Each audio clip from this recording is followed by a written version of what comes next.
नमस्कार विद्यार्थी मित्रांनो, स्वागत आहे आपल्या BMS मराठी ॲप वरती। तर मागच्या व्हिडिओमध्ये आपण गुडुचीचे विविध असे फॉर्म्युलेशन पाहत होतो। आता आपल्याला गुडुचीचा 8वा फॉर्म्युलेशन पाहायचं आहे जे की अमृत अरिष्ट। आता VVIMP अरिष्ट आपल्याला हे म्हणजे फॉर्म्युलेशन आहे आपल्या पेपर मध्ये जे मागचे 1-2 वर्षांमध्ये हे क्वेश्चन यावरती विचारले गेलेले आहे। आता यामध्ये आपल्याला सुरुवातीला याचा श्लोक खूप मोठा असल्यामुळे पाठ करायची गरज नाही, एवढं फक्त घटक द्रव्य ध्यानात ठेवा कारण की खूप मोठे आपल्याला घटक द्रव्य यामध्ये दिलेले। आता बघा सुरुवातीला घटक द्रव्य जाणून घेऊया आणि यावरती मी तुम्हाला ट्रिक सुद्धा देणार आहे की कसे घटक द्रव्य ध्यानात ठेवायचे।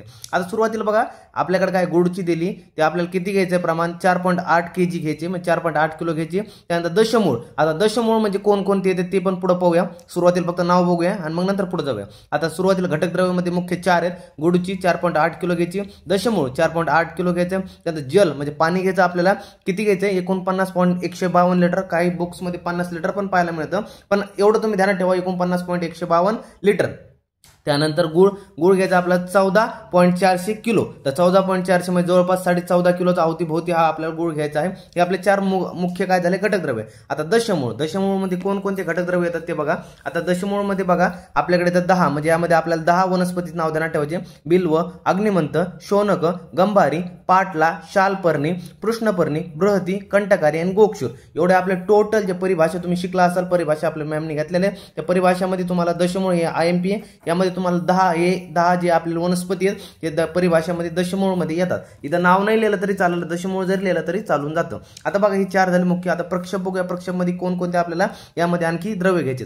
आता प्रक्षेप मध्ये घ्यायचं श्वेतजिरा, याला अजजी सुद्धा नाव आलेलं आहे विविध असे बुक्स मध्ये, अजजी सुद्धा हा त्याला सिमिलर शब्द वापरला सिनोनिम्स मध्ये। तर ध्यानात ठेवा श्वेतजिरा म्हणजे अजजी। त्याचे आपल्याला प्रमाण घ्यायचं 768 ग्राम म्हणजे 768 ग्राम। त्यानंतर काय झालं रक्तपुष्पक, रक्तपुष्पकला आपण पर्पट सुद्धा म्हणतो, हे आपले 96 ग्राम घ्यायचे।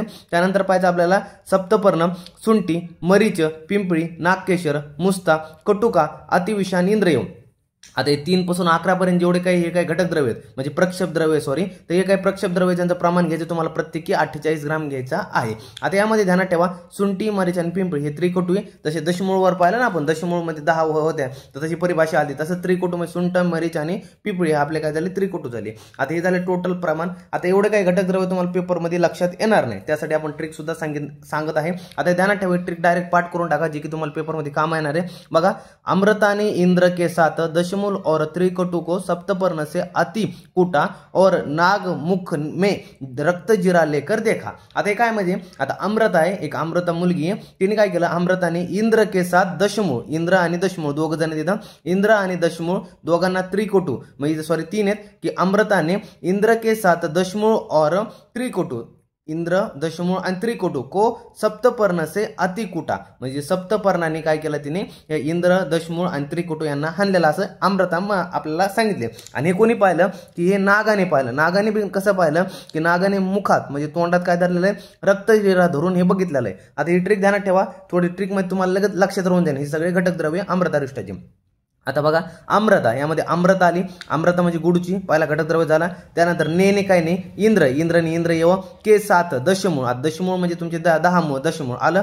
त्यानंतर और त्रिकटु, आता त्रिकटु म्हणजे काय सुंठ, मरीच आणि पिंपळी, हा सुंठ, मरीच आणि पिंपळी। त्यानंतर सप्तपर्ण जे आपले वनस्पतीवरची सप्तपर्ण बघा इथं आली सप्तपर्ण झालं। त्यानंतर से अतिकुटा, अतिचा अतिविषा, कुटाचे कटुका म्हणजे कुटकी, कटुका सुद्धा लिहू शकता किंवा कटुकी सुद्धा लिहू शकता त्याला शब्द आपण की कटुका ध्यानात ठेवा। और नाग, नागचा नागकेशर, मुख से मुचा मुस्ता। त्यानंतर रक्तजिरा, आता रक्ताचे 2 आहे, रक्ताचं रक्तपुष्पक आणि जिराचं श्वेतजिरा, याला अजजी सुद्धा म्हणतात। तर झालं समजलं बघा तेव्हा गुडूची इंद्रयव, दशमूळ, त्रिकटु, सप्तपर्ण, अतिविषा, कटुका, त्यानंतर नागकेशर, मुस्ता, रक्तपुष्पक आणि जिराचा श्वेतजिरा। अशा प्रकारे ट्रिक आहे, तुम्ही ध्यानात ठेवा ही अमृतारिष्टाची हे सगळे काही कव्हर झाले बघा। यामध्ये फक्त गुळ ध्यानात ठेवा, जल ध्यानात ठेवा, एवढं तुम्हाला 2 ध्यानात ठेवायचं, बाकी सगळे काय कव्हर झालेले आहे। अशा प्रकारे ह्यांची फक्त संख्या ध्यानात ठेवा। गुडूचे दशमूळ 4.8 त्याचप्रमाणे किती की जे आपलं जल झालं ते 49 लिटर आपल्या जवळपास घ्यायचंय। त्यानंतर एकच आहे श्वेतजिरा 768 ग्राम आहे, रक्तपुष्पक ते 96 ग्राम आहे। एवढं 3-4 व्हॅल्यू फक्त यामध्ये, दुसरं काही नाही, बाकीचं डायरेक्ट 48 ग्राम लिहायचं आहे। आता बघू यायचं की आपल्याला पुढे याचं काय सांगितलं। आता निर्माण विधी आपल्याला अमृतारिष्ट कसं बनवायचं आहे, आपलं निर्माण विधी पाहूया। आता हे बघा आपण याची निर्माण विधी बघूया। आता सुरुवातीला काय करायचं असं तुम्हाला निर्माण विधी करताना जे काय आपल्याला द्रव्य द्यायला हे द्रव्याचं काय करायला तर बारीक पावडर करावं लागतं आणि बारीक पावडर करून घेतलं ह्याचं बारीक काय करायचं तुम्हाला यंत्रात सहाय्याने वगैरे जे बारीक याचं पावडर करायचं किंवा चूर्ण करायचं. चूर्ण केलं मग याला काय करायचं पात्रात घ्यायचं आणि त्याला पाणी टाकून रात्रभर भिजवत ठेवायचं. भिजवत ठेवलं दुसऱ्या दिवशी काय करायचं तुम्हाला त्यामध्ये 50 लिटर पाणी टाकायचं. जवळपास 50 सुद्धा आपण ॲप्रोप्रिएट म्हणजे काय करतो ॲप्रॉक्सिमेट मानतो 50 लिटर तुम्हाला पाणी टाकायचं.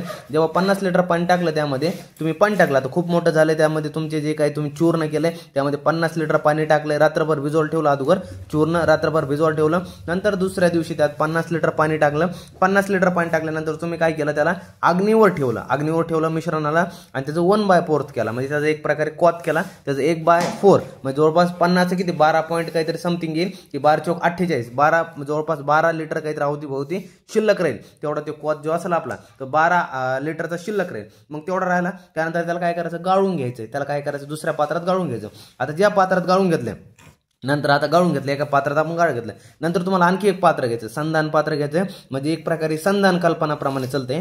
तर या तुम्हाला काय करायचं संधान पात्र घ्यायचं त्याला सरशेप तेल लावायचं. त्याला एक प्रकारे मळायचं सरशेप तेल लावायचं दुसऱ्या पात्राला आणि त्या पात्रात काय करायचं तुम्हाला हा जो क्वाथ बनवलाय त्यात टाकायचं. आता क्वाथ बनवलाय तुम्ही त्यामध्ये टाकला त्यानंतर तुम्हाला काय करायचं की जे आपला गुळ होता आपला गुळ किती होता जवळपास 14 किलोचा गुळ होता ना. आपला गुळ किती होता आपला 14.4 किलोचा गुळ होता. मग 14.5 किलोचा गुळ होता तुमच्याकडे. तर ते गुळाला काय करायचं तुम्हाला काय करायचं एकदम त्याचा गुळ काय करायचं वितळून घ्यायचं किंवा त्याचं काय करायचं वितळून घ्यायचं एक प्रकारे आणि त्याला काय करायचं गुळाला काय करायचं कोतामध्ये टाकायचं आणि मग त्या कोतामध्ये टाकल्यानंतर तुम्हाला छान प्रकारे काय करायचं त्याला मिश्रण वगैरे करायचं आणि मग ते टाकल्यानंतर तुमचं काय होणार ते जो गुळ वगैरे त्यामध्ये टाकलाय तर मग कवरून काय करायचं एखादं झाकण वगैरे ठेवायचं. त्या झाकण ठेवण्या अगोदर जे आपले इन्ग्रेडियंट राहिले असतील काही एखादं दुसरं येवकूट चूर्ण वगैरे राहिले असेल तर ते तुम्हाला गुळ टाकल्यानंतर त्यामध्ये टाकायचं. त्यानंतर मग तुम्हाला झाकण ठेवायचं आणि झाकण ठेवल्यावर त्याला काय संधिलेप करायचं आणि जेव्हा तुम्हाला त्यामध्ये संधानचे लक्षण दिसतील म्हणजे संधान म्हणजे काय फर्मेंटेशनचे लक्षण दिसते नाही सगळे की जेव्हा ते फर्मेंटेशनचे यामध्ये लक्षण दिसतील तुम्हाला तर मग तेव्हा तुम्हाला ते लक्षण झाल्यानंतर ते काढून घ्यायचे आणि ते तुमचा अमृत अरिष्ट तयार झालेला असणार आहे. मग त्याला एखादं तुम्हाला स्वच्छ त्यानंतर हवा बंद असे वाळलेल्या एका कंटेनरमध्ये तुम्हाला काय करायचं साठवून ठेवायचे. म्हणजे तुम्हाला एक प्रकारे काय करायचंय की अमृत अरिष्ट हे फर्मेंटेशनने तयार करायचं. संधान म्हणजे काय फर्मेंटेशनने तयार करायचं. सुरुवातीला काय करायचं तुम्हाला गुडची वगैरे घ्यायचे सगळे पावडर काय सगळे काय द्रव्य तर त्याचं पावडर करून घ्यायचे.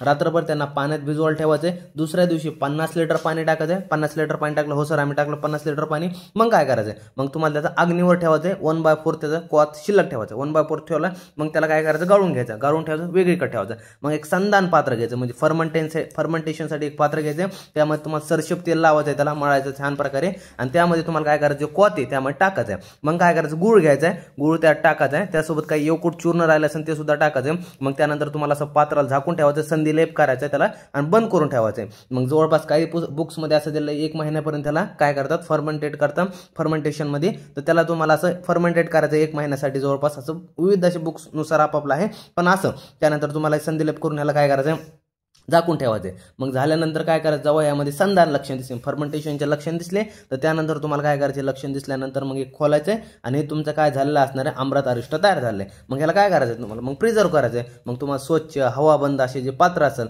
बॉटल म्हणा काय म्हणता एखादं पात्र म्हणा किंवा एखादं कंटेनर म्हणा ह्यामध्ये तुम्हाला काय करायचं असं ते ठेवून द्यायचं आणि अशा प्रकारे तुमचं अमृत अरिष्ट तयार आहे. जर तुम्हाला चिकित्सेमध्ये यूज करायचं असलं तर 12 ते 24 ml तुम्ही हा पेशंटमध्ये देऊ शकतात. आणि जे पेशंट तुम्हाला जे ज्वर असतील म्हणजे कोणत्याही प्रकारचे ताप वगैरे असेल त्या पेशंटमध्ये जीर्ण ज्वर असू द्या विषम ज्वर असू द्या कोणताही ज्वर असू द्या तर सर्व प्रकारच्या ज्वरमध्ये अशा प्रकारे अमृत अरिष्ट यूज होतं. असं म्हटलं तुम्हाला कन्सेप्ट. आता बघूया काय म्हटलंय बघा. गुडूची व वरील सर्व द्रव्ये यांचे बारीक पावडर करून घेणे त्यामध्ये पाणी टाकून रात्रभर भिजवून ठेवणे समजलं. अगोदर चूर्ण सगळ्याचं चूर्ण करून घ्यायचे. नंतर काय करायचं रात्रभर तुम्हाला पाण्यात भिजवत ठेवायचं. दुसऱ्या दिवशी त्यामध्ये 50 लिटर पाणी टाकायचं. आता या मिश्रणाला उखळायला ठेवा जोपर्यंत 1/4 शिल्लक राहत नाही. नंतर शिल्लक राहिलं म्हणजे क्वाथ तयार झाला त्याला गाळून घ्यायचं. गाळून घेतल्यानंतर संधान पात्र घ्या त्याला सरशेप तेलाने मळा किंवा सरशेप तेल त्या पात्राला लावा. संधान पात्र जे फर्मेंटेशनसाठी एक विविध असं वेगळं असं पात्र असतं. आता हे गाळ्याला जे क्वाथ आहे त्यामध्ये टाकायचे. गाळ्याला क्वाथ आहे त्यामध्ये टाकायचं. नंतर द्रव केलेले जे गुळ आहे त्यामध्ये क्वाथामध्ये टाकायचे.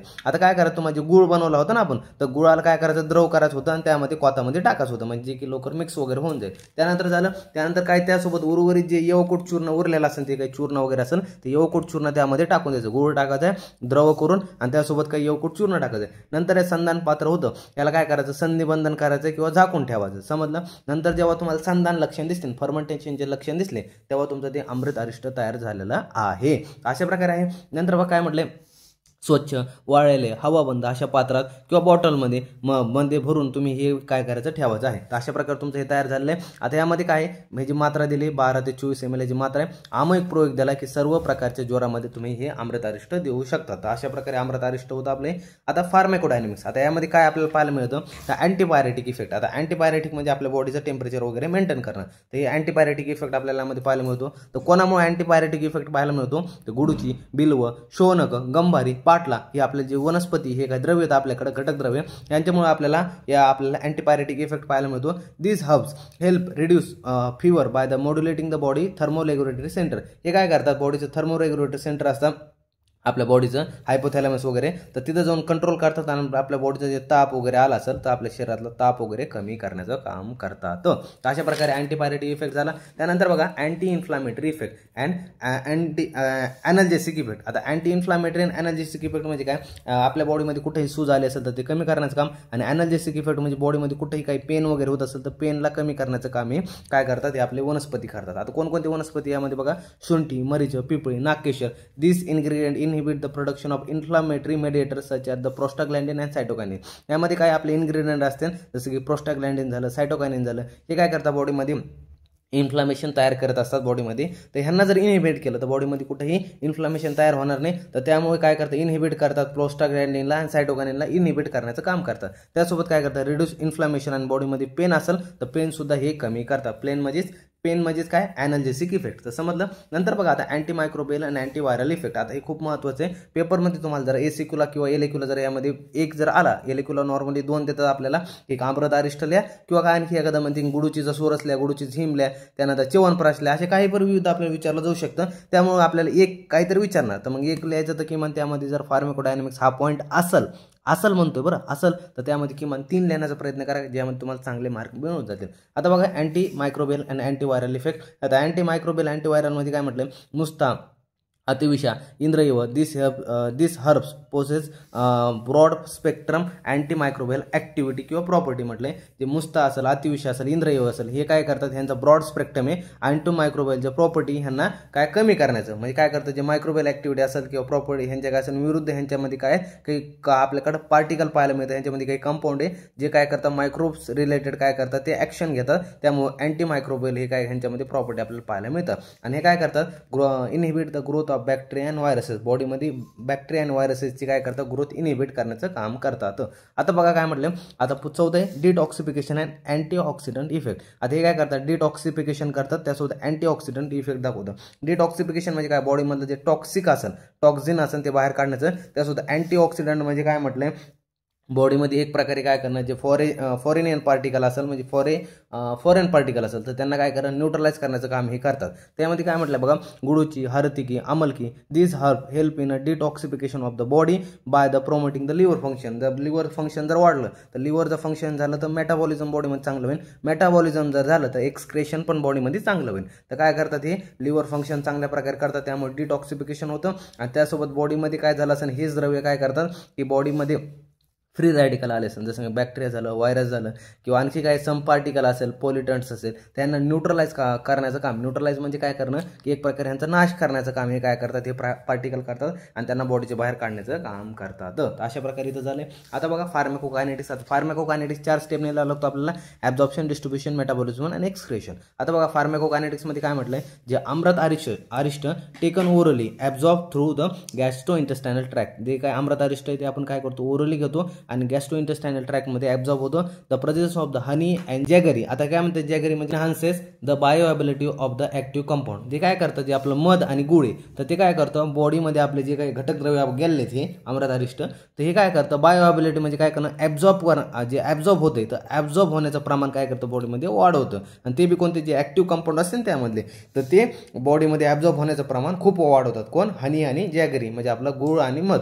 तर त्यानंतर डिस्ट्रीब्युशन. आता हे काही ॲब्झॉर्ब झालं बॉडीमध्ये कसं प्रसार होणार, तर कसं प्रसार होणार, एकदा काय ॲब्झॉर्ब झालं तर पूर्ण बॉडीमध्ये काय होणार, अगोदर रक्तामध्ये मिसळणार आणि रक्तामध्ये मिसळलं तर थ्रू आउट पूर्ण बॉडीमध्ये प्रसार होणार. तर काय म्हटलं, once the absorb the active constituent are distributed throughout the body by the blood stream. एकदा काय ॲब्झॉर्ब झालं तर पूर्ण बॉडीमध्ये ब्लड स्ट्रीमद्वारे काय होतं, प्रसार होता. नंतर मेटाबॉलिझम. आता मेटाबॉलिझममध्ये काय म्हटलं, to the active compound are primary metabolise in the liver. जे ॲक्टिव्ह कंपाऊंड जे झाले असेल बॉडीमध्ये तयार झाले असेल तर ते लिव्हरमध्ये काय होतात, मेटाबॉलाइज होतं. त्यानंतर ह्यांच्यापासून काय मेटाबॉलाइट्स तयार होतात. मेटाबॉलाइट्स तयार झाले तर ते काय होतात, नंतर त्यांचं यूज झालं तर त्यांचं काय होतं, इफेक्ट संपला, त्यानंतर बॉडीच्या बाहेर काढले जातात. मग कसे काढले जातात, तर एक्सक्रेशन थ्री. आता बघा काय म्हणतात, the metabolites of the compounds in the amrit arishta are excreted through kidney आणि गॅस्ट्रो इंटेस्टायनल ट्रॅक. जे किडनी असेल तर किडनीमधून युरिन थ्रू निघले जातात आणि गॅस्ट्रो इंटेस्टायनल ट्रॅक म्हटलं तर फिसेस थ्रू बॉडीच्या बाहेर काढले जातात.